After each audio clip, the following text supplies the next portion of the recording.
नमस्कार, मैं social media के न्यूज़ चैनल जागो और जगाओ से मनी कुमार।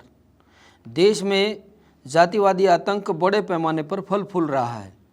इस आतंक का शिकार गरीब दलित परिवार ही होता है।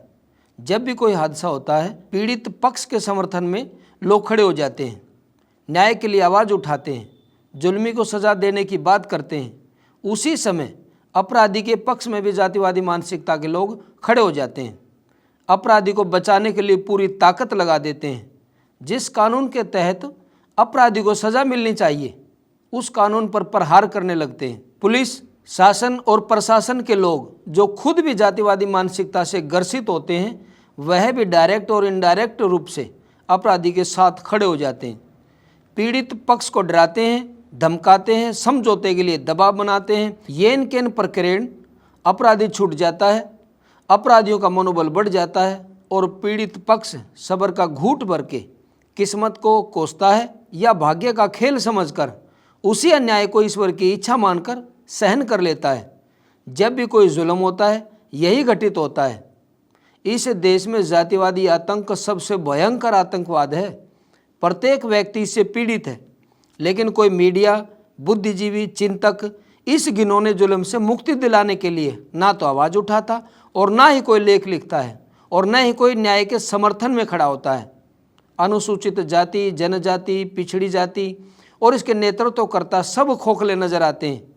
एक के बाद एक हर रोज नई घटनाएं घट रही हैं। राजस्थान में जितेंद्र मेघवाल की हत्या सिर्फ मूछ रखने के कारण कर दी गई। मध्य प्रदेश में होली के दिन एक दलित को होली में जलाकर मार डाला गया।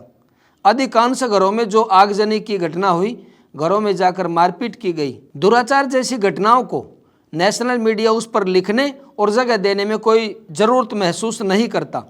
हमारे चुने सांसद, विधायक गूंगे और बहरे बनकर, मूक दर्शक बनकर इस जातिवादी आतंक के सामने दंडवत नजर आते हैं। आज इस विषय पर गंभीरता से चर्चा इसलिए कर रहा हूं कि तुम्हारी आवाज़ कोई नहीं बनेगा। इस भुलावे में मत रहना कि कोई तुम्हें न्याय देगा।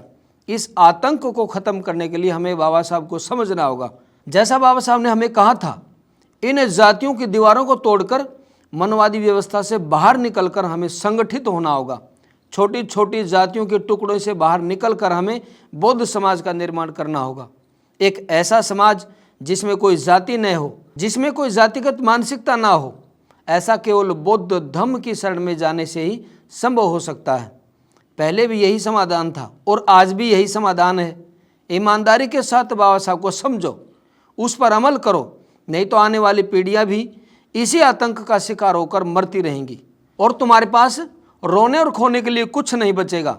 मैं समाज के युवाओं से कहना चाहता हूं, एक दो दिन जोश में नारे लगाने और धरने प्रदर्शन करने से ये सिलसिला नहीं रुकेगा।